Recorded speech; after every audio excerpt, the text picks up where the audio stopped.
A'udzubillahi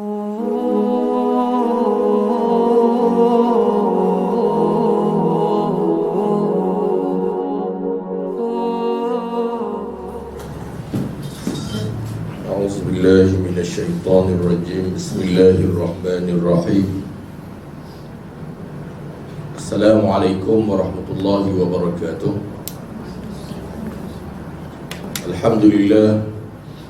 Alhamdulillahilladzi hadana lihada wa ma kunna linahtadiya laula an hadana Allah. Wassalatu wassalamu ala sayyidina wa habibina Muhammad bin Abdullah wa ala alihi wa sahbihi wa man tabi'ahu wa wala. Subhanaka la ilma lana illa ma 'allamtana innaka antal alimul hakim. Wa la hawla wa la quwwata illa billahil aliyyil azim. Allahumma ij'al jam'ana hadha jam'an marhuma wa tafarruqana min ba'dihi tafarruqan ma'suma. Allahumma arzuqna al-'ilma wal 'amal wal ikhlasa fihima ya arhamar rahimin. Terima kasih saudara muslim majlis dan yang dimuliakan semua hadirin hadirat yang hadir di dalam majlis ilmu pada pagi ini. Mudah-mudahan pertemuan kita ini mendapat rahmat Allah Subhanahu wa taala dan didoakan kepada kita untuk mendapat pengampunan daripada makhluk-makhluk Allah di muka bumi ini, sebagaimana yang Rasulullah pernah memberitahu mengenai kelebihan menuntut ilmu itu, iaitu malaikat menghamparkan sayapnya, ikan-ikan di lautan, sehingga semut-semut mendoakan orang yang menuntut ilmu kerana redha terhadap apa yang mereka lakukan. Dan menuntut ilmu ini merupakan satu jalan yang penting untuk ke syurga Allah Ta'ala yang abadi. Rasulullah bersabda, man salaka tariqan yaltamisu fihi ilman sahhalallahu lahu tariqan ilal jannah. Sesiapa yang mengambil jalan untuk menuntut ilmu, maka Allah permudahkan baginya jalan ke syurga. Itulah harapan kita, mendapat kejayaan di dunia dan akhirat. Maka tidak ada pilihan melainkan dengan ilmu. Oleh itu, marilah sama-sama di permulaan kuliah duha kita ini, marilah sama-sama kita tawajuh kepada Allah Ta'ala, mengikhlaskan niat kita. Mudah-mudahan pertemuan kita ini menjadi amal soleh yang membawa rahmat dan keberkatan insya-Allah. Tajuk yang kita akan bincangkan pada pagi ini, meraih redha Allah dalam pekerjaan, di dalam mencari rezeki. Sebagai mukaddimahnya, kita lihat dalam kehidupan dunia ini, selagi makhluk itu bernyawa, dia memerlukan rezeki untuk hidup di atas muka bumi ini. Sama ada haiwan seperti burung, kita ambil contoh, pagi-pagi keluar mencari rezeki, betul?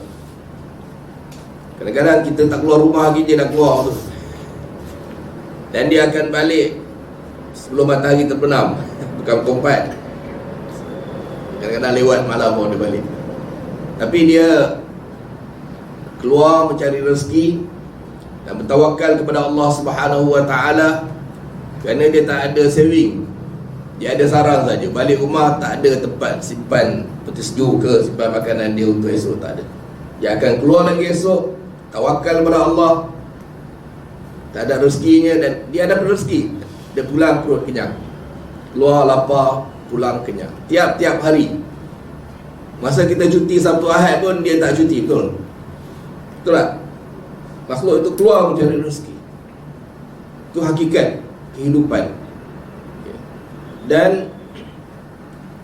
hatta sel kanser pun mencari rezeki, betul tak? Dia makan tak? Dia kalau ada rezeki dia dalam tubuh manusia tu yang boleh menyebabkan dia hidup dan berkembang, dia akan cari.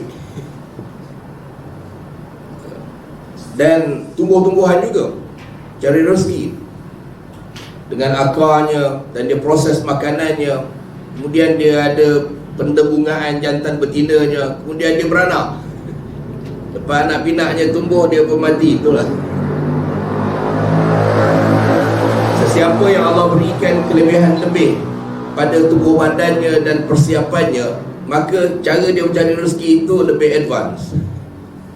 Kalau tumbuh-tumbuhan di tempat dia, kalau burung jauh sikit. Jadi tidak kira sama ada dia hidup di dalam laut pun, dia ada rezekinya di laut itu, ataupun dia di padang pasir, ataupun di tempat yang bersalji. Masing-masing Allah tentukan rezekinya mengikut kebolehan dan keadaan potensi yang Allah beri pada dia. Burung elang mempunyai mata yang tajam, walaupun dia terbang jauh di atas sana, tapi dia boleh lihat rezeki dia di bawah. Ada yang menggunakan hidung, ada yang menggunakan deria yang berbagai untuk mendapatkan rezeki. Hatta tumbuh-tumbuhan itu sendiri, ada yang terpaksa makan makan lalat dan sebagainya, serangga-serangga seperti periuk kera, betul tak?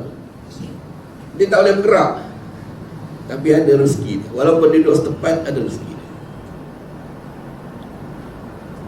Orang sakit, tak pergi kerja, tak bekerja, betul tak? Ada rezeki dia. Bayi yang lahir ataupun dalam perut ibu pun sudah ada rezeki dia, betul tak? Ibu kena makan makanan yang sesuai untuk bayi dalam kandungan dia. Itu hakikat bagaimana Allah memberi rezeki. Saya percaya kita semua masa sekolah rendah tidak berfikir pun tentang rezeki, betul tak? Ada antum, kamu semua risau bab esok nak makan apa, pakaian, tempat tinggal, bab rezeki ni. Mana kita tak ada ilmu, kita tak boleh fikir, kita tak boleh berusaha, kita tak pernah runsing dan kita tak pernah ke buluh pun. Tapi mengapa lepas ada ijazah mula risau bab rezeki? Lepas ada ilmu, lepas ada kepakaran, lepas ada kebolehan, badan dah dewasa, bukan merangkak. Bayi merangkak pun ada rezeki. Saya mulakan muqaddimah ni untuk memberikan keyakinan tentang bahawa Allah Ta'ala tidak mensisihkan makhluk ciptaannya itu. Kehidupan dunia ini sebagai manusia pula, kita tidak seperti haiwan. Kita memerlukan harta. Macam lembu contohnya, dia tidak perlu saving macam kita, harta macam kita. Dia tidak perlu. Sebab anak dia lahir terus boleh berdiri dan berjalan, dan minggu depan boleh ragu rumput, tu tak? Anak kita lepas keluar universiti pun minta duit kat mak ayah lagi. Berapa tahun tu? 24 tahun. Ini 3 minggu dah selesai urusan mencari rezeki. Burung-burung itu boleh diajar terbang oleh ibunya, kemudian dia keluar mencari rezeki. Tumbuh-tumbuhan.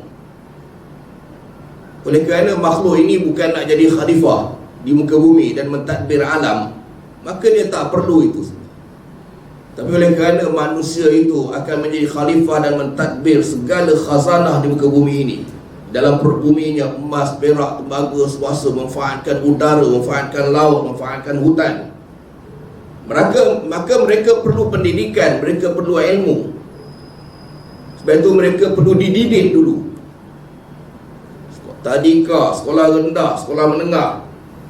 Tapi kadang-kadang malang, dah ada ilmu, dia pula merosakkan alam dengan ilmu dia. Sebab itulah kita berbincang pada gini untuk melihat suatu hakikat realiti dalam hidup. Tajuk kita ni besar sebenarnya, penting dan menarik kalau kita rajin berfikir. Jadi kita memerlukan makanan. Semua haiwan dan tumbuh-tumbuhan makhluk perlukan makanan. Bukan kita je cari makan. Kita ada tempat tinggal, mereka ada sarang. Kita ada pakaian, kita perlu pakaian, mereka tak perlu. Sebab mereka tak perlu tutup aurat. Kenapa? Kerana memang Allah jadikan kulit mereka sesuai dengan tidak berpakaian. kulitnya tebal, ada yang berbulu, betul tak? Kalau dia tempat sejuk, ya, auratnya pun tertutup dengan bulu-bulu yang tebal itu, betul tak? Nak cari puting susu kucing, anak ibu kucing kan, kena selak-selak bawah perut je baru nampak. Nampak tak? Tapi manusia Allah lahirkan dengan kulit yang begini. Lepas tu di barat dia tak mau berpakaian pula, dia nak dedahkan aurat. Sedangkan kulit dia Allah cipta fitrahnya bukan untuk hidup tak berpakaian. Hidup dia kulit ini untuk berpakaian. Jadi kita perlukan tempat tinggal juga untuk selamat daripada panas, hujan. Makhluk-makhluk Allah yang lain, dia ada, Allah bagi dia kekuatan-kekuatan yang dia boleh tahan daripada virus ke, kuman ke, yang udara-udara luar. Tubuh kita tidak begitu. Kita mengatasi masalah kita itu dengan akal. Burung holang terbang dengan matanya yang tajam, dia mencari rezeki. Kita Allah tak bagi mata sebagai burung holang, tapi Allah bagi kita akal buat teropong, boleh tengok angkasa lepas lagi jauh pada burung holang. Kita tidak mencari rezeki macam ikan paus di dalam air. Kita tak ada kekuatan untuk berenang seperti mereka. Tapi Allah bagi kita akal. Kita cipta kapal selam yang boleh menyelam lebih lama di dalam air. Kita tidak boleh terbang seperti burung, tapi Allah bagi kita akal. Kita cipta kapal terbang lebih jauh daripada burung. Lepas tu bahaya manusia ni kalau dia rosak, kalau dia jahat. Kerosakan itu lebih dahsyat daripada haiwan lain. Membinasakan alam ini, alam sekitar ini. Kita tidak boleh menghidu seperti anjing, tapi kita boleh ada alat yang boleh mengesan itu jauh, betul? Kita boleh komunikasi berjuta-juta kilometer melalui akal dan teknologi yang ada. Sebagaimana kita hidup di dunia ini, kita memerlukan harta benda untuk urusan hidup kita, betul tak?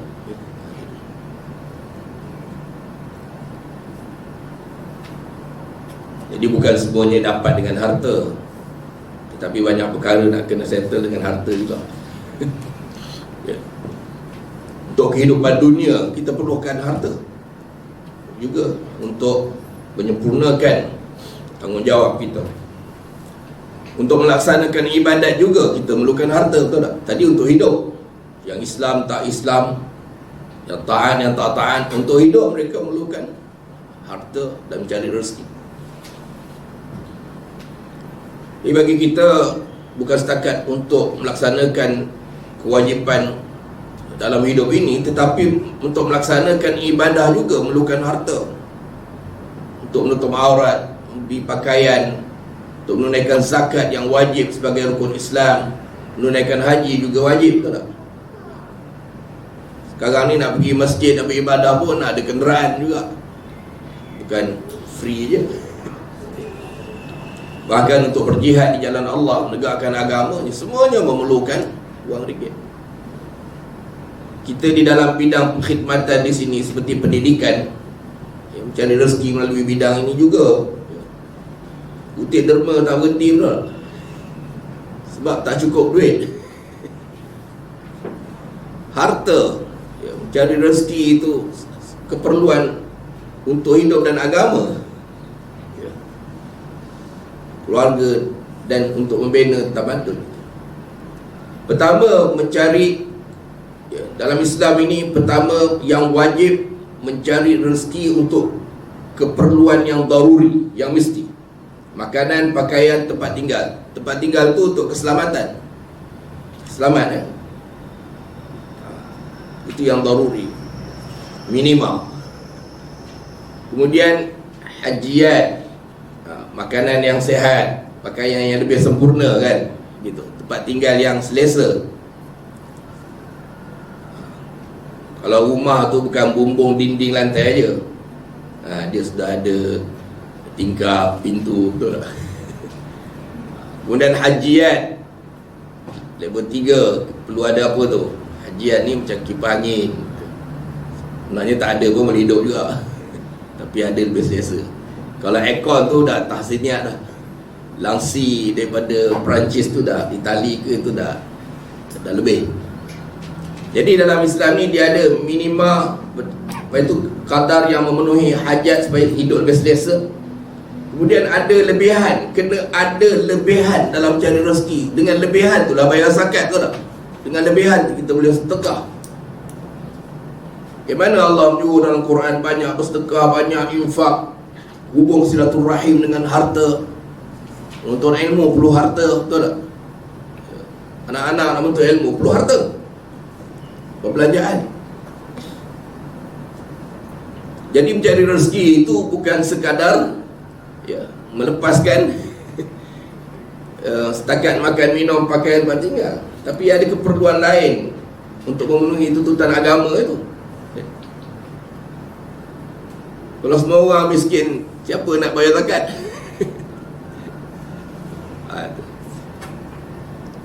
Jadi Allah jadikan hidup tu macam itu. Jadi ini bukan setakat kita saja. Sesiapa saja yang menjadi khalifah atau memerintah, yang berkuasa, dia perlu memakmurkan ekonomi sebuah negara itu sehingga tahap rakyatnya ada lebihan. Ini bukan lebihan, nak makan pun kena curi juga. Itu kalau tak sedar lagi tak tahulah. Kalau tak rasa tak berdosa lagi orang yang mengurus apa ni, rakyat, itu mungkin kerana kejahilan. Tapi hakikatnya dalam agama itu dia perlu pastikan. Panjang pula khadimah ni, kita tidak. Dan dari segi hukumnya, mencari nafkah untuk keluarga itu bukan satu kewajipan. Selalu pengantin baru di dalam khutbah nikah diingatkan hakikat ini, betul? Okey, kita tadabbur beberapa potong ayat suci Quran dan hadis berkaitan dengan mencari rezeki ini. Allah Ta'ala berfirman, Innallaha huwar razzaqu dzul quwwatil matin. Sesungguhnya Allah, dialah sahaja yang memberi rezeki kepada sekalian makhluknya, dan dialah sahaja yang mempunyai kekuasaan yang tidak terhingga, lagi yang maha kuat kukuh kekuasaannya. Allah sahaja yang memberi rezeki kepada semua makhluk. Ini kita kena yakin. Jangan sekali-kali ragu tentang hakikat itu. Kalau rezeki memang dah tak ada, inna lillahi wa inna ilaihi raji'un. Selagi rezeki itu ada, mesti akan sampai kepada. Rezeki itu dah ditentukan ketika dalam kandungan ibu lagi. Ada 4 perkara malaikat catatkan, antaranya tentang rezeki, ajal.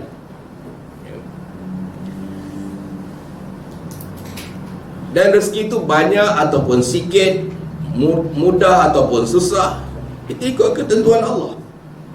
Itu juga bukan saja dia memberi rezeki, tetapi kadar rezeki itu pun ketentuan dia juga. Sebab itu orang-orang soleh, dia tidak pernah hasad dan dengki bab rezeki ini. Sebab dia tahu rezeki aku telah dijamin. Kalau dah bukan rezeki aku, buat macam mana pun tak dapat. Kalau dah memang rezeki aku, macam mana pun sampai. Tak perlu dengki, tak perlu hasad terhadap sesiapa dalam persaingan itu. Saya pernah menghadapi satu realiti berpuluh tahun yang lalu ketika berceramah di Seksyen 4 Shah Alam bulan puasa. Seorang tu dia mencari keluarga untuk berbuka puasa bersama mereka di Seksyen 4, tetapi belum bertemu, lalu dia berbuka dalam kereta depan surau. Dia makan kuih koci, tersekat, meninggal dunia. Kuih tu kita ingat dah rezeki dia kan, keluar balik, tak bukan rezeki dia. Walaupun dah masuk mulut. Awalam ya'lamu anna Allah yabsutu rizqa liman yasha'u wa yaqdir inna fi dhalika laayatin liqaumin yu'minun. Tidakkah mereka mengetahui bahawa sesungguhnya Allah yang memewahkan rezeki bagi sesiapa yang dikehendakinya, dan Dia juga yang menyempitkannya. Pak Fir'aun, Qarun, orang-orang kafir yang kufur, yang syirik, buat maksiat pun Allah bagi rezeki. Kata orang beriman jangan ragu buat rezeki. Yang tak taat pun diberi rezeki, walaupun itu dalam bentuk istidraj, kan? Istidraj maknanya bukan Allah sayang. Rezeki banyak ataupun kurang itu bukan neraca sayang ataupun benci. Kerana hidup ini adalah ujian Allah Ta'ala. Oh, Fir'aun dapat banyak, tanda Allah sayang. Bukan. Ini yang menyebabkan orang kafir selalu berterusan kufur sehingga mati. Sebab dia rasa Tuhan sayang dia sebab dia banyak harta. Kalau Tuhan tak sayang, takkan Tuhan bagi. Orang Islam yang miskin tu sebab Tuhan benci.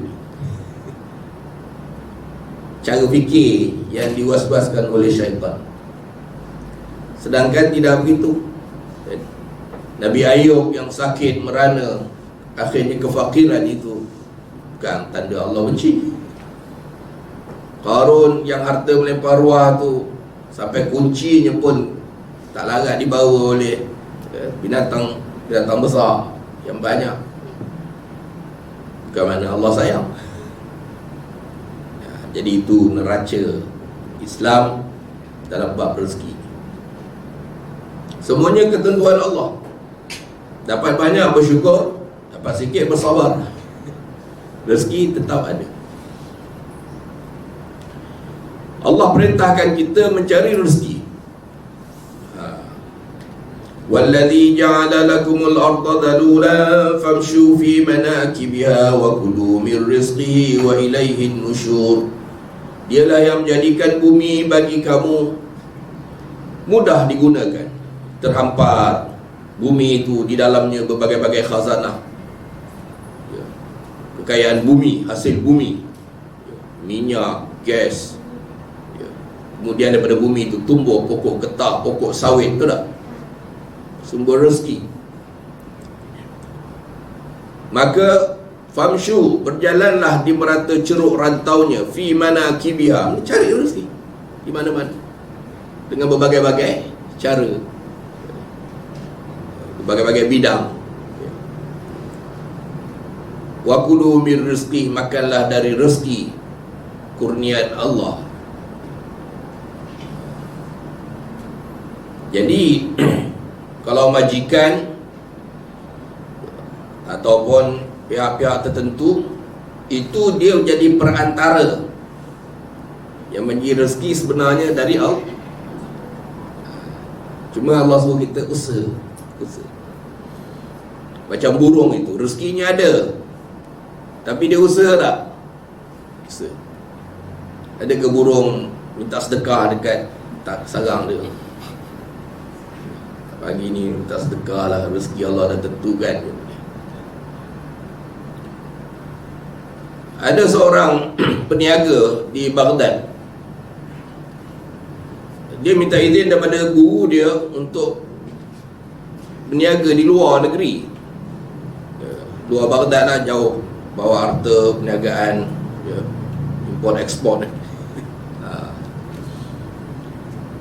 Lalu dia buatlah majlis mengucap selamat jalan dan selamat tinggal kepada gurunya, keluarganya. Dalam perjalanan beberapa hari, dia berhenti satu tempat dan dia melihat ada seekor burung besar tapi cacat, cedera, tak boleh terbang. Ya. Tapi dia sihat. Timbul dalam fikiran dia, bagaimana dia boleh mencari rezeki sedangkan kawasan itu kawasan yang macam padang pasir gitu kan, yang memerlukan tenaga usaha untuk hidup. Macam mana dia boleh hidup? sihat pula subuh, cuma dia cacat. Jadi dia mengambil keputusan untuk menunggu dan melihat apa yang berlaku. Tak lama kemudian dia nampak ada burung lain datang memberi dia makan. Burung tadi itu, ada burung lain yang datang memberi makan. Maka dia pun membuat kesimpulan bahawa rezeki ini memang ketentuan Allah Ta'ala. Kalau tak payah usaha pun dah memang rezeki dia datang. Lalu dia pun baliklah. Dia kata, wah apalah meniaga bersusah payah ni, rezeki telah ditentukan oleh Allah Ta'ala. Dia tak nak usaha, dah baliklah. Tok guru dia pun heran. Tengok, kata nak pergi meniaga jauh, tak berapa hari dah balik. Dia pun menceritakan kisah tersebut. Gurunya bertanya, kamu nak jadi burung yang tempang tu ke nak jadi burung yang memberi makan tu? Mana lebih baik? Dia kata burung yang bagi makan lagi baik. Kalau begitu pergi. Pergi kamu berusaha, berikhtiar mencari rezeki. Kadang-kadang kita dalam konteks dunia pada hari ini, dengan mata wang yang jatuh dan suasana ekonomi, kita terpaksa membantu suami kita, membantu keluarga kita, membantu ibu ayah kita, betul tak? Untuk keperluan-keperluan hidup. Dan ianya sesuatu yang dibenarkan. Pernah dengar tak kisah dua perempuan anak Nabi Syuaib membawa kambing-kambing dia untuk diberi minum? Di dalam surah Al-Qasas kisah itu. Dan Nabi Musa menolong. Itu dalil ngapa orang perempuan boleh keluar bekerja untuk membantu keluarga. Kisah Nabi Syuaib. Sayyidatina Khadijah di dalam bidang perniagaan, betul tak? Bahkan dia sponsor Nabi di dalam dakwah itu. Nabi lepas menjadi Nabi dan Rasul, Nabi tidak pergi berniaga lagi. Khadijah dengan harta dan kekayaan dia banyak membantu Rasulullah sallallahu alaihi wasallam. Jadi carilah rezeki. Bukan disuruh salat semata-mata. Ya. Dalam surah Al-Jumu'ah Allah berfirman, "Fa idza qudiyatis salatu fantashiru fil ardi wabtaghu min fadlillah wadhkurullaha katsiran la'allakum tuflihun." Kemudian setelah selesai sembahyang, makna salat Jumaat, maka bertebaranlah kamu di muka bumi. Buat apa tu? Lepak-lepak, berseronok-seronok, baring-baring. Bukan, untuk menjalankan urusan masing-masing. Dan carilah apa yang kamu hajati dari limpah kurnia Allah. Mencari rezeki. Sambung. Tapi masa cari rezeki, jangan tak sembahyang. Dia sembahyang tu dah ayat ni. Salat cari rezeki. Salat, tak lupa dalam cari rezeki itu, tidak lupa kewajipan. Itu cara Islam mengajar kita. Bukan macam setengah orang cari rezeki sampai tidak kering peluh di badan, tinggalkan sembahyang, tinggalkan puasa dengan alasan nanti kalau dah mewah barulah saya sembahyang. Kalau Allah bagi murahkan rezeki baru saya sembahyang. Sekarang tak sempat lagi.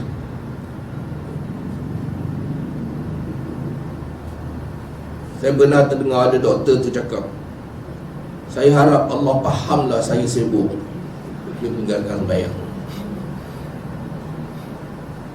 Dan kalau kerana urusan pembedahan tu memang dibenarkan, kan tak dibenarkan.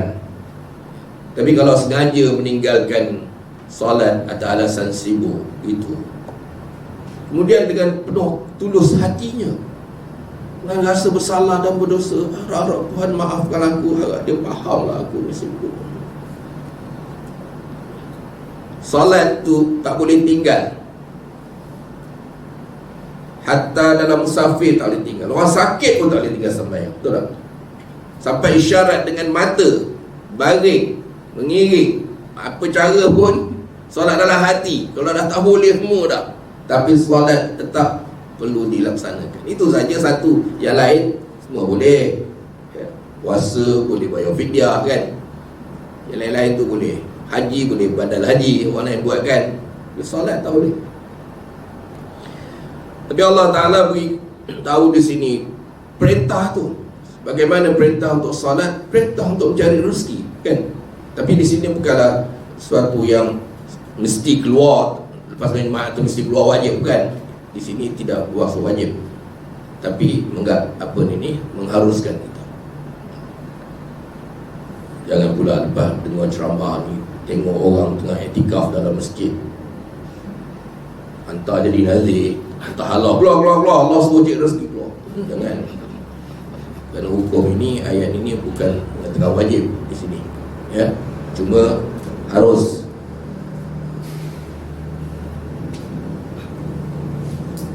Tidak boleh melarang orang mencari rezeki. Qul man harrama zinatallahi allati akhraja li'ibadihi wat-tayyibati minar rizq. Qul hiya lilladhina amanu fil hayatid dunya khalisatan yaumal qiyamah.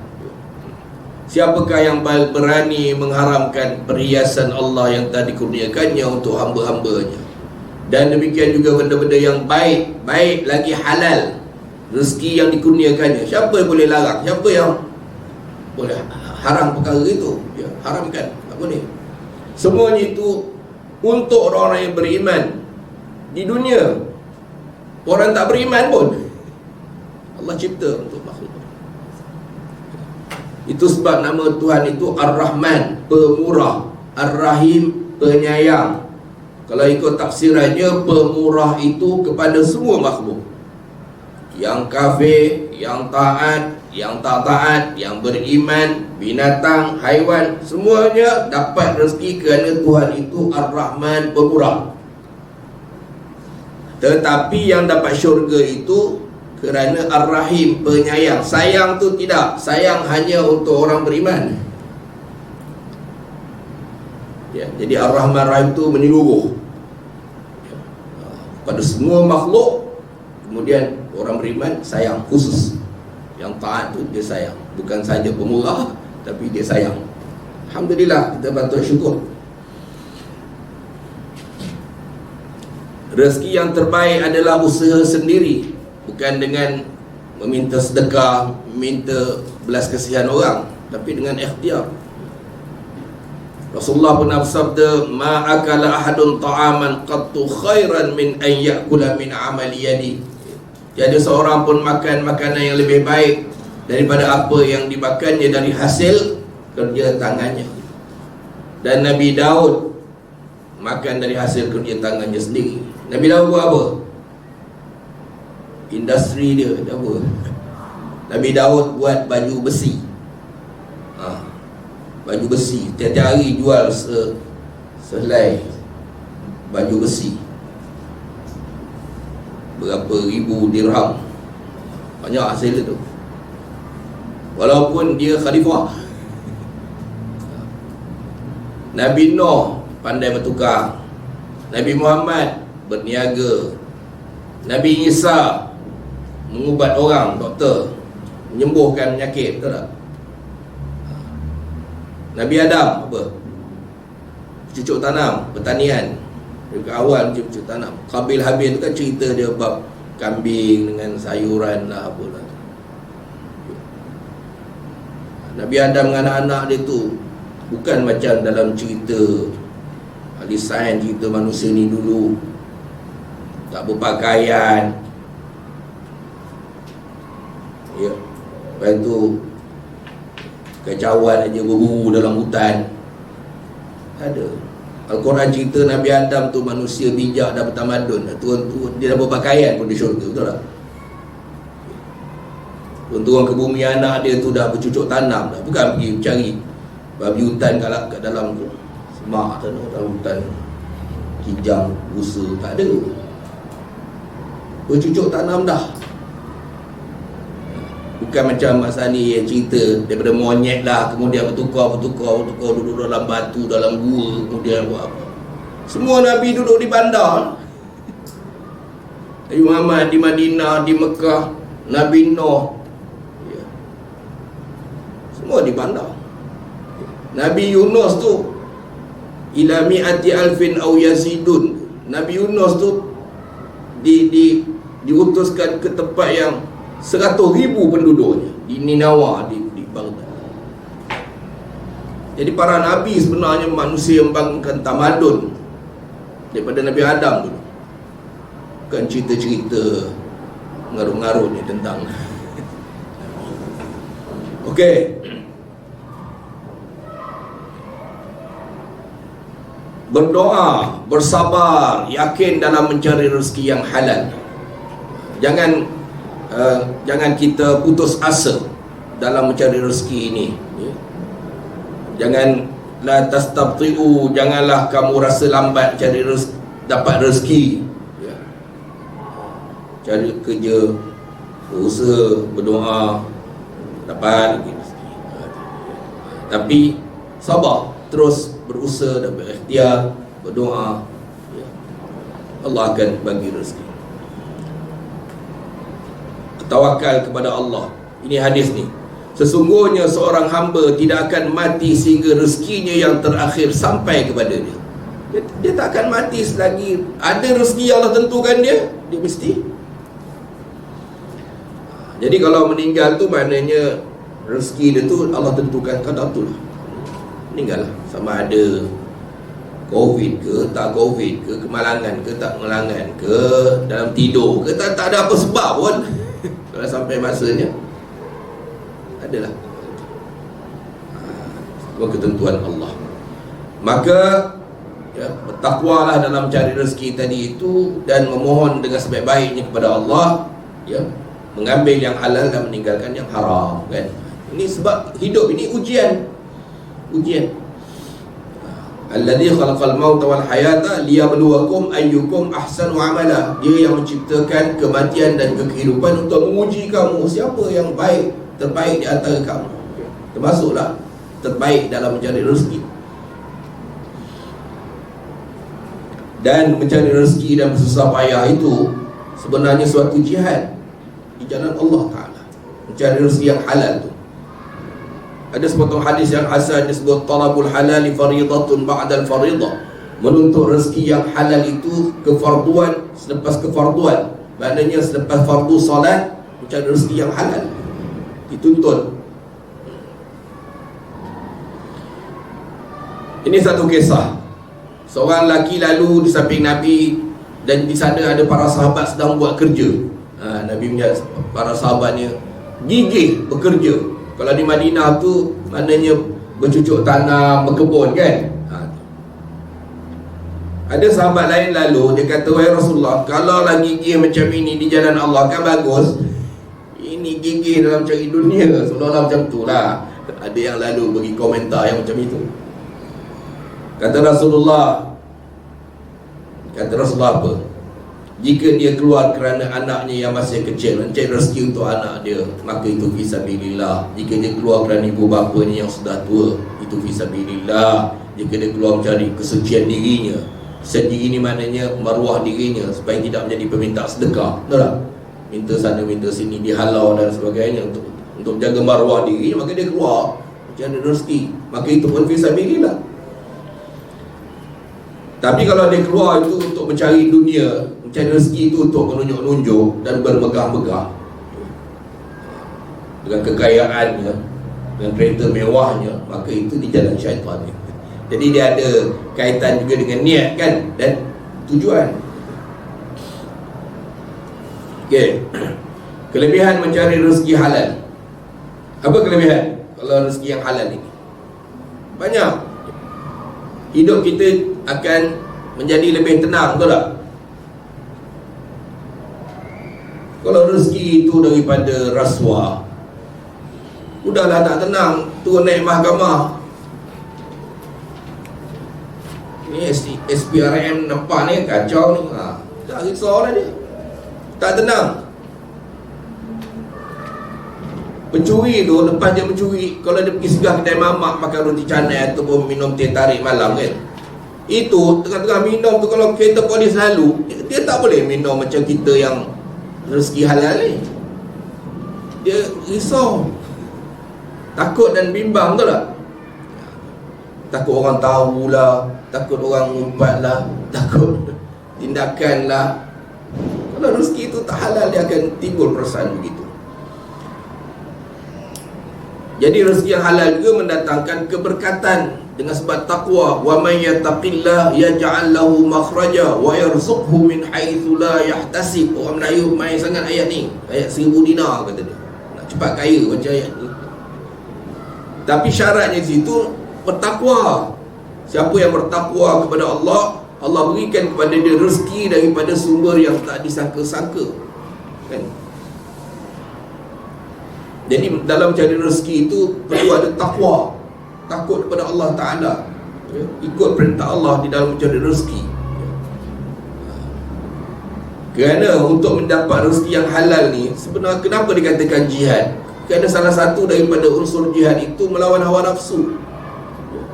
Kawan-kawan ni buat penipuan, scammer, menipu, kemudian berjudi, kemudian buat aktiviti yang haram, cepat kaya pula. Aku ni dari dulu macam ni je, motor buruk ni tak ada meningkat, tak jadi ni kena ikut kawan. Nampak? Masa tu kita masa melawan nafsu tu tak? Melawan nafsu. Ataupun mencari rezeki di tempat yang tak boleh nak beribadah, sembahyang tak boleh, sembahyang tak boleh, nutup aurat tak boleh, kan? Ada tempat-tempat yang macam itu. Gaji memang lumayan, tapi kena serve arak dalam flight, kena pakai kebaya yang belah kain tu sampai ke perut, kena pakai skirt haram, dedah aurat. Jadi rezeki yang halal ni, kalau sebuah orang dalam hidup dia, dalam bermasyarakat itu mencari rezeki yang halal, sudah tentulah masing-masing akan memenuhi cara mendapat rezeki yang halal itu, sehingga tidak sanggup menipu, betul tak? Tidak sanggup curi tulang, tidak sanggup menzalimi orang lain. Bahkan mereka akan menyempurnakan sebaik-baik dan buat yang terbaik. Saya pernah pergi ke Museum Kesenian Islam dan saya lihat jahitan baju-baju lama dulu cantik, luar dalam cantik. Maknanya kalau pakai terbalik pun boleh. Nah, rupanya rasapahnya orang dahulu buat tu, buat sebaik mungkin sehingga orang yang mengupah dia tu redha, sereda-reda, buat yang terbaik. Rezeki dia menjahit tu, sampai itu begitu sekali dia menjahit, ya. Sekarang kalau terbalik nampak sangat lah. Dua je cantik, kan? Bahkan orang yang mencari rezeki yang halal ini sentiasa dihormati dan sentiasa hidup bermaruah, betul tak? Orang akan hormat dia. Oh, dia tu walaupun susah tapi tetap jaga sembahyang, cari rezeki halal, kan? Hidup sederhana, berpada-pada, orang puji. Tapi kalau mewah 40 juta dalam akaun, hari-hari kena kutuk tak? Ada tak manusia yang dapat super-super yang tak betul ni? Adakah dihormati? Orang tak hormat. Tapi sebaliknya orang lebih hormat tu ibu-ibu yang jual kuih pisang, kan? Kita respect dia, sabar, tabah, banding orang yang menggunakan pangkat dan kedudukan untuk menipu dan dapat sumber yang haram. Jadi orang yang menjaga rezeki yang halal ni, insya-Allah perintah Allah yang lain pun dia akan jaga, insya-Allah. Tapi kalau semua rezeki itu dah tak halal, perintah lain bayar puasa zakat haji ni lagilah. Secara umumnya kalau orang betul-betul tak nak syubhat dalam rezeki, sembahyang, puasa, zakat haji ni pun dia akan jaga hubungan dengan Allah, hubungan dengan manusia. Okey, di penghujung ni kita pergi pada perkara-perkara yang berkaitan rapat. Kalau tadi itu tentang Al-Quran dan hadis, dalil-dalil, kan, tentang urusan ini. Dan membantu mendapat rezeki halal ni, sudah tentulah bertawakal kepada Allah Ta'ala. Jangan meletakkan kepada diri semata-mata, oh aku pandai, aku bijak, oh aku ada pengaruh, aku dapat rezeki, tak payah doa, tak payah tawakal pada Allah, mesti dapat punya. Tawakal pada Allah. Kalau nak belajar tawakal ni, tanya nelayan. Nelayan keluar tu, dia tahu tak kat mana ikan?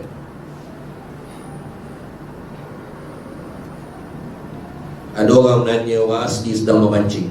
Orang asli tengah mancing, dia tanya, ada ikan? Mana aku tahu, kau tengoklah kat orang tu.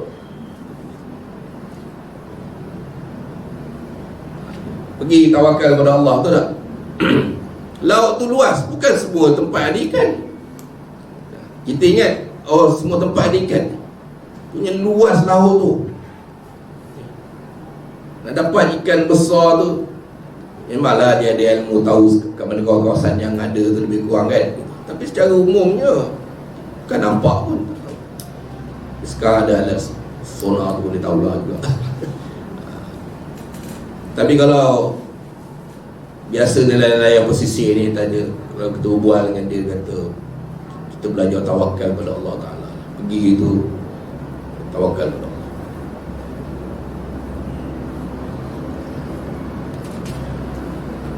Berdoa agar memurahkan rezeki yang halal. Itu memang selalu kan, berdoa kepada Allah bagi rezeki yang halal. Sebenarnya pasangan-pasangan baru di rumah tangga, tak banyak lagi simpanan, tahu tak? Rezeki ini dia bukan harta tau. Anak rezeki, kesihatan rezeki. Harta tu ya, jangan ingat harta tu aja boleh semua, ada fulus semua dulus. Tak.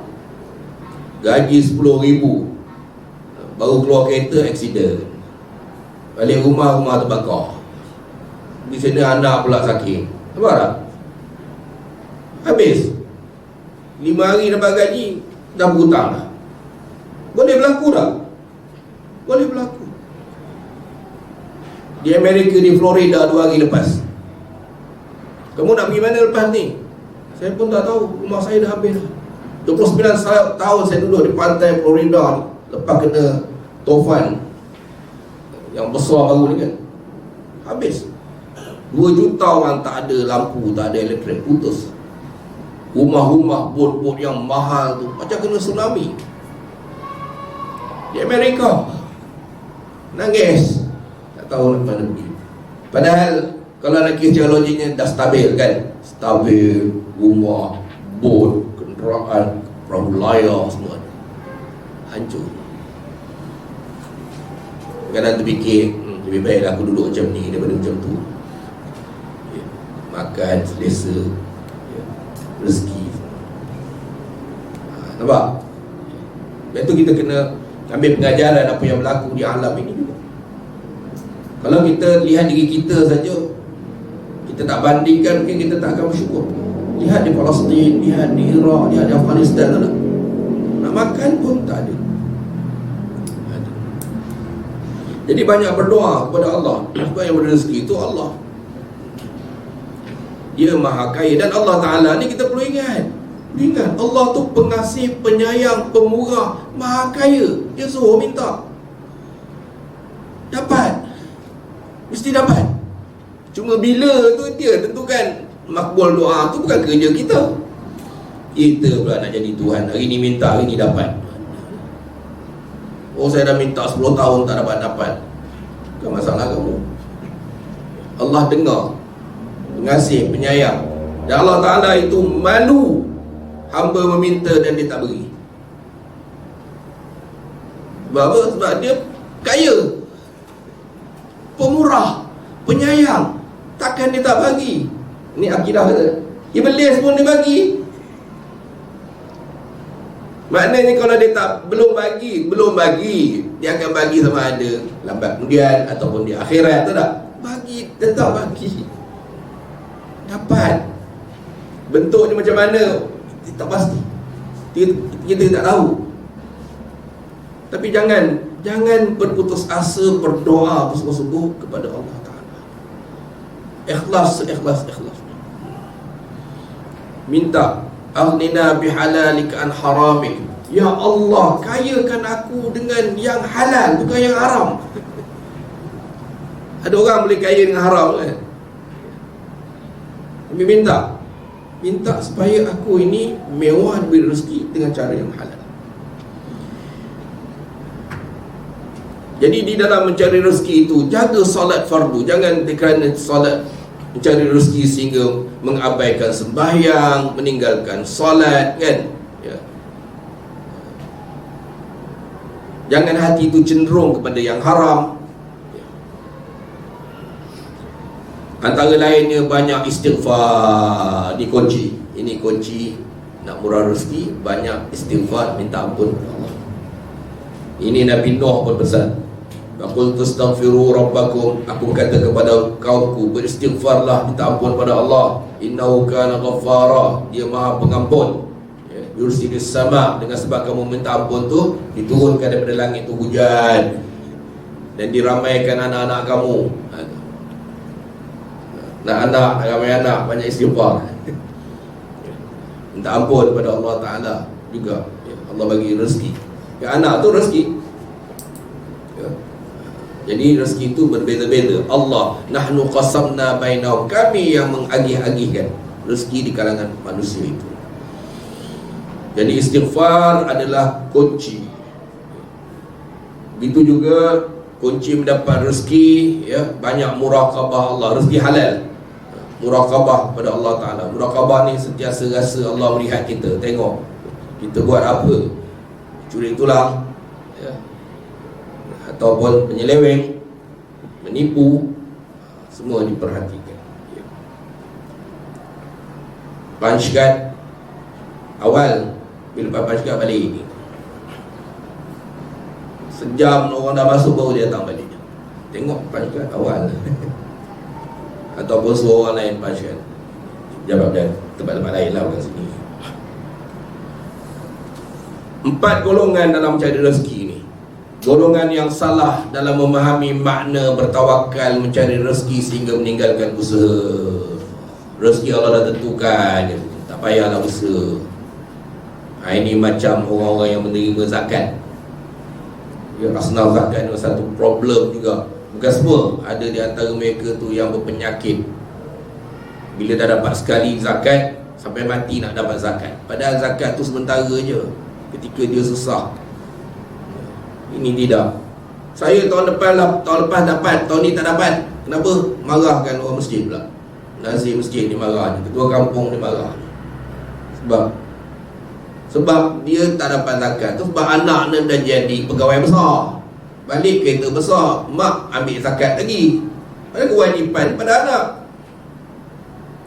yang menanggung. Jadi golongan ini akhirnya selesa. Zakat dapat, badan kebajikan dapat, sedekah itu dapat, banyak pada gaji kita lagi. Anak kira-kira banyak. Dia tak kira kerja lah. Itu golongan yang macam itu, yang malas berusaha, malas berikhtiar, mengharapkan usaha orang lain.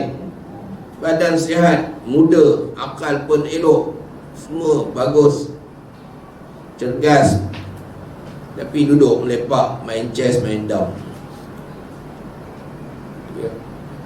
Duit zakat dia bagi, rokok je RM400 sebulan. Anak punya buku sekolah tak beli. Salah, miskin dunia, miskin akhirat. Tidak ada ilmu. Ada golongan jadi tak? Dia tak berusaha. Ada golongan yang tamak pula, tak peduli halal haram dalam cari rezeki. Pagi, petang, siang, malam cari rezeki. Sehingga kan makanannya haram, pakaiannya sumber haram, minum haram, haram belaka. Tak kira. Kata orang pembuta tuli. Ada tak golongan ni? Ada. Sanggup atas kesusahan orang lain. Pakcik pencen buat simpanan nak pergi haji pun dia sapu, dia tipu dengan scam pula. Orang masjid dia tipu, orang surau dia tipu. Jangan kira. Na'udzubillah. Ada golongan mencari rezeki halal, cari rezeki halal, tapi tujuannya masih duniawi semata-mata. Sumber halal tapi tak sembahyang, mengabaikan ibadah, zakat tak bayar. Sumber halal tapi masih lagi dunia semata. Golongan keempat yang bagus, rezeki yang halal dicari semata-mata kerana Allah, kerana Allah perintah dia kan, kerana nak hidup, kerana nak bersedekah, kerana nak bayar zakat, kerana nak bersyukur kepada Allah, kerana nak pergi haji, kerana nak bantu orang susah, orang miskin, saudara mara, sepupu, adik-beradik yang susah nak bantu. Niatnya begitu kan. Jangan belum dapat niat macam tu, dah dapat hilang pula kan. Ada pula macam tu. Saya doakan saya, projek ni saya dapat, saya bantu Iraq, dapat hilang. Kita dah sembahyang hajat dah. Jangan gitu. Allah Ta'ala tengok, kalau dia bernazar, wajib bayar nazar.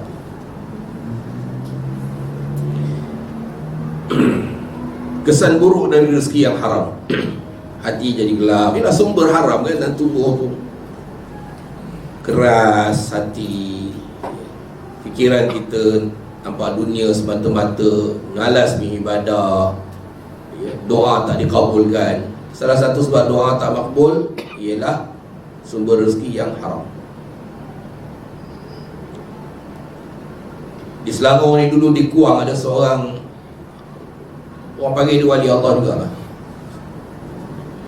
Saya tu masa kecil, ayah saya kata itu namanya Haji Said Kuang. Orang biasa, tapi hatta minyak masak, minyak kelapa pun dia buat sendiri. Dia tak bagi isteri dia buat, dia buat sendiri. Minyak kelapa tu Allah masak, nak tak ada syubhat, nak bersih, buat sebersih-bersih. Makan jaga, apatah lagi yang haram.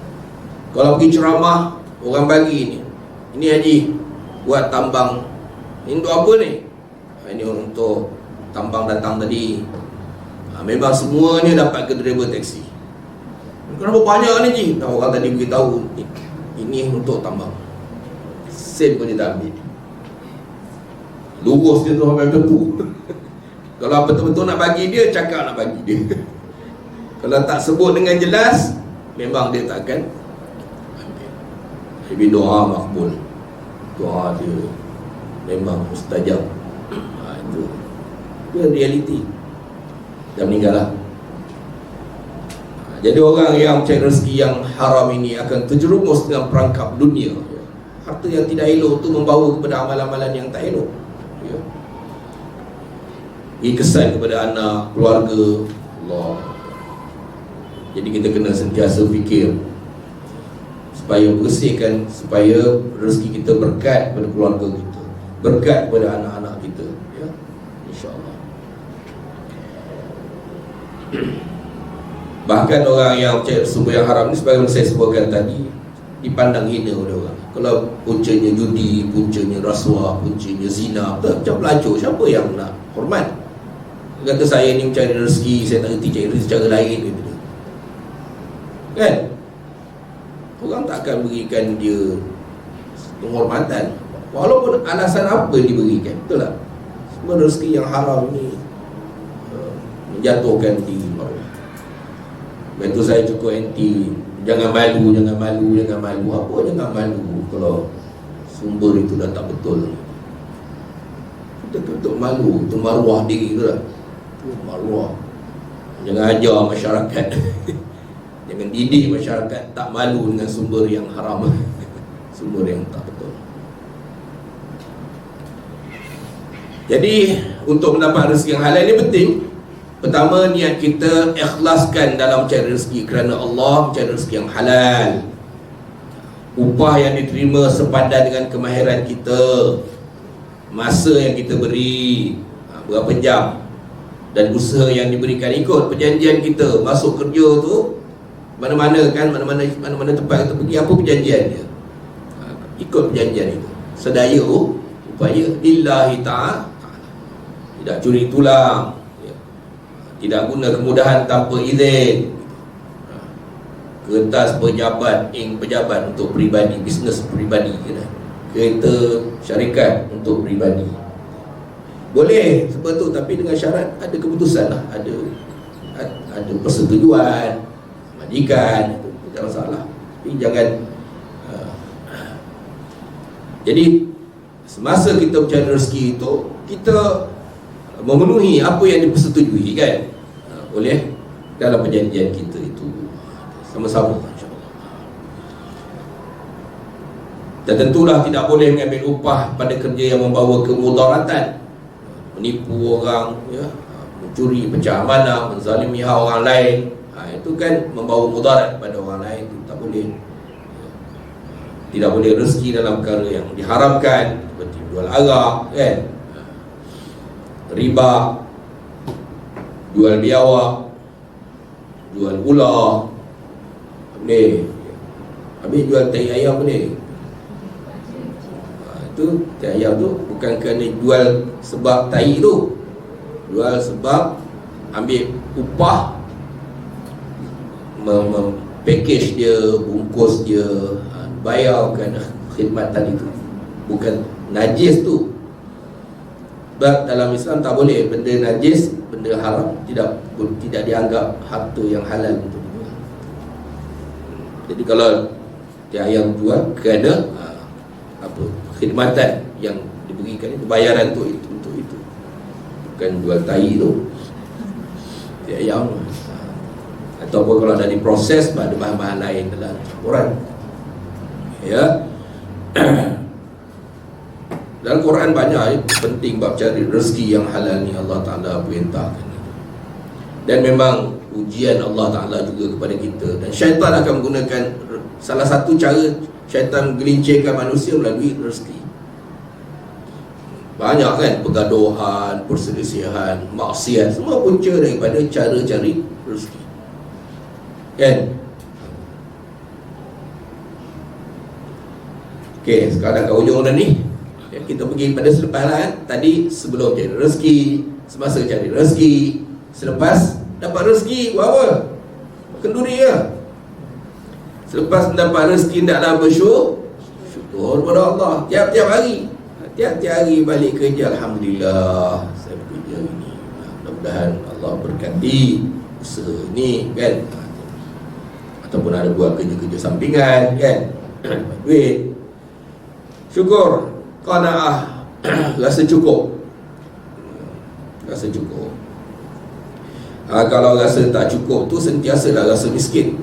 Miskin. Memanglah rasa tak cukup. Ibu saya selalu bergurau, dia kata, kalau kancil tu berak cara kancil, jangan berak macam gajah, matilah kau, kata dia. Faham bahasa sindiran dia tu? Maknanya kancil nak berak tai gajah, mana boleh. Boleh orang dulu punya contoh. Lucu pun lucu, tapi boleh faham. Maknanya kalau besar periuknya, besarlah keraknya kan. Itu juga kita tak nak tu semua. Kita nak rezeki yang halal, mencukupi, tak ada hutang kan, boleh hidup tak ada hutang, hati tenang kan. Syukur, qanaah, tidak takabur dan bakhil. Kalau dapat banyak, jadi takabur pula, macam Qarun. Qala innama utitu ala ilmin indi. Aku dapat harta ni semua sebab kebijaksanaan aku. Habis bagi zakat aku tengok apa, aku punya usaha lah. Dia tak nak bayar zakat. Qarun tak nak bersedekah pada orang susah. Sebab kata ilmu dia dapat ni sebab usaha dia sendiri, harta dia sendiri. Zakat padi pun tak nak bayar, semua usaha aku. Habis hujan siapa turunkan?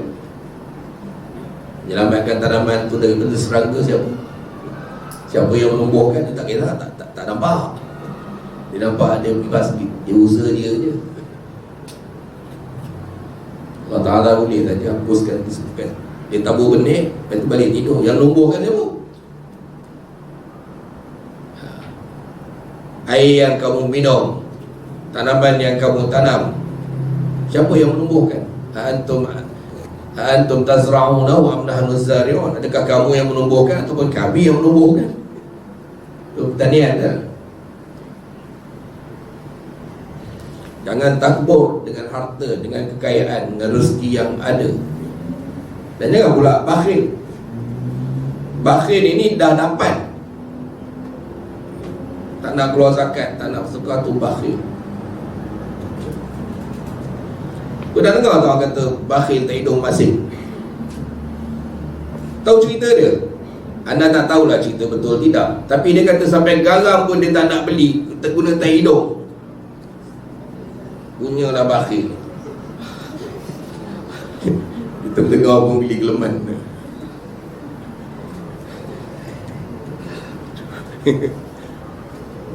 Tak tahulah cerita dia betul tidak, tapi menarik lah cerita tu. Kita kan suka tanya kenapa bakhil tak hidung masin. Rupanya dia punya bakhil sampai garam pun tak nak beli.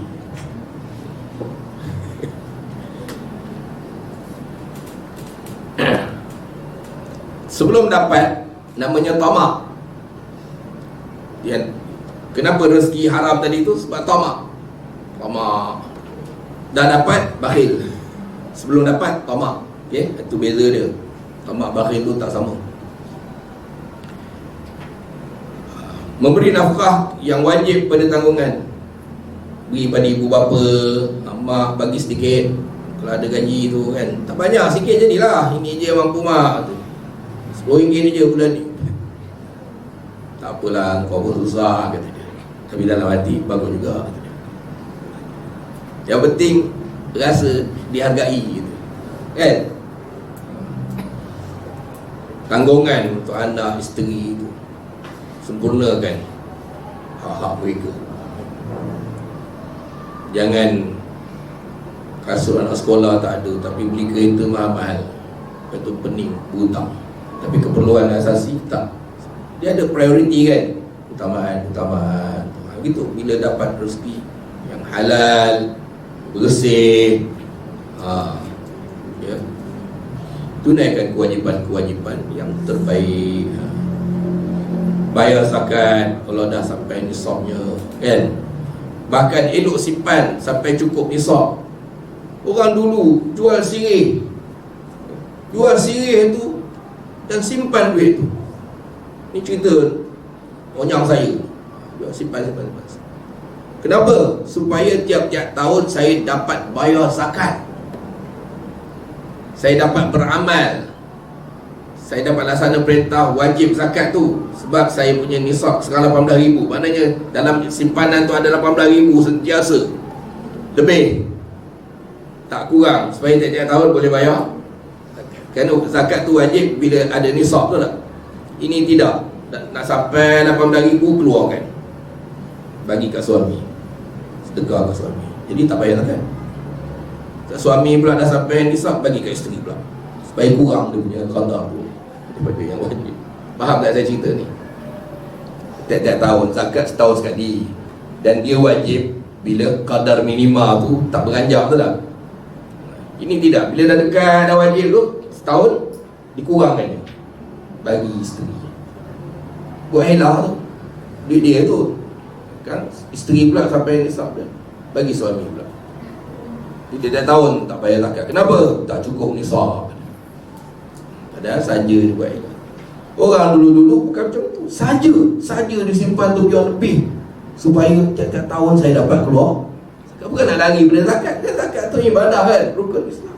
Seronok, cari lebih, simpan lebih kan, banyak-banyak. Islam tu macam tu, menggalakkan kita. Tak bolehlah duit loteri, judi pula nak bayar zakat, tak tak? Dia mesti sumber halal. Bersedekah, la in syakartum la azidannakum. Kalau kamu bersyukur, kami tambah. Salah satu cara menambahkan rezeki itu dengan banyak bersedekah, Allah akan ganti berganda. Tidak gunakan harta untuk maksiat. Dan dapat harta jangan guna untuk maksiat pula. Membazir harta, beli benda-benda tak berfaedah, gunakan dia untuk merapatkan silaturahim, infak di jalan Allah dan lain-lain, banyak lagi. Dan penutup ni saya nak ingatkan sepotong hadis Nabi SAW an Abi Barzah bin Ubaid al-Aslami qala Rasulullah sallallahu alaihi wasallam la tazulu qadama 'abdin yawm al-qiyamah hatta yus'alu an umrihi fima afnah wa an ilmihi fima fa'ala fihi wa an malihi min aina iktasaba wa fima anfaqa wa an jismihi fima ablah. Di situ akan ditanya seorang tu, salah satu daripada soalan di padang mahsyar esok tentang harta, dari mana dia memperolehi dan kepada apa dia membelanjakannya. Jangan ingat ini harta aku, suka hati aku lah, nak beli nombor ekor ke suka aku lah. Tak boleh. Tak boleh. Satu sen pun tak boleh untuk maksiat. Tak boleh. Rezeki itu mesti digunakan untuk taat kepada Allah SWT. Dan jangan membazir. Innal mubazirina kanu ikhwanash syayatin. Dalam membelanja tu dalam Quran diberi garis panduan, jangan terlalu boros, jangan pula terlalu kikir. Hendaklah kamu di pertengahan itu cara berbelanja. Kalau terlalu boros, nanti kamu duduk menong duit dah habis. Kalau kamu terlalu kikir, kamu pula tidak dapat menunaikan hak dan tanggung jawab kamu, keperluan kamu. Sini dekat Kelang ni dulu ada hamba Allah, simpan duit, punyalah banyak. Nak pergi kedai kopi, nak minum pun tak nak. Makan minum teh je, tak nak makan lebih-lebih, keluar banyak lebih. Bila meninggal punya banyak harta, semua dapat ke anak belaka. Dapat ke anak pusaka, anak beli kereta. Dia punya hidup tu nak makan roti canai pun berkira. Itu maknanya apa? Terlalu bakhil tu kan, terlalu cintakan harta, simpan bawa ke mana. Jadi harta orang. Yang anak-anak ni pula jenis tak reti bersyukur kan. Habislah dapat peluang, sesilah bergaduh sama dia, berebut harta banyak, tinggal. Jadi ini semua pengajaran dalam hidup kita. Islam dan syariah, agama aja yang mengatur kita punya hidup kita yang terbaik untuk kebaikan dunia dan akhirat. Jadi sama-sama kita banyak berdoa kepada Allah supaya kurniakan kita sebuah rezeki yang halal. Kita juga selalu muhasabah diri, istighfar. Dan kadang-kadang kalau kita terasa saya ni macam curi tulang, saya ni macam tak apa kena, sumber rezeki ni macam rasa tak bersih, sedekah. Itu salah satu cara. Kita tak pasti, sedekah ni rasa macam tak, bulan ni macam ada lah, tak berapa, sedekah supaya bersih. Ataupun kalau kita terambil barang-barang untuk kepentingan peribadi ke apa ke, selalunya kat pejabat ni kertas lah. Besok nak berhenti, esok bawa RM1 ni lah. Pulang balik saya guna lebih, ataupun minta halal lah dan sebagainya. Jadi itu contoh-contoh lah yang saya dengar daripada kawan-kawan yang bekerja di luar, macam mana hantar bersihkan kalau rasa ragu tentang, rasa macam tak berapa bersih semua tu. Itulah apa nak buat, kita pun tak pasti. Salah satu caranya istighfar, sedekah, dan juga apa yang kita ingat, yang kita tahu, kita ganti balik. Jadi lepas tu kita usahalah sedaya upaya dan minta Allah Ta'ala berikan kepada kita sumber-sumber rezeki yang tadi, insyaAllah. Apa yang benar tu daripada Allah, salah silap ampun dan maaf. Aku qauli hadza wa astaghfirullah li wa lakum wa lisairil muslimin wastaghfiruh innahu wal ghafurur rahim. Kembali pada Mursi. Assalamualaikum warahmatullahi wabarakatuh.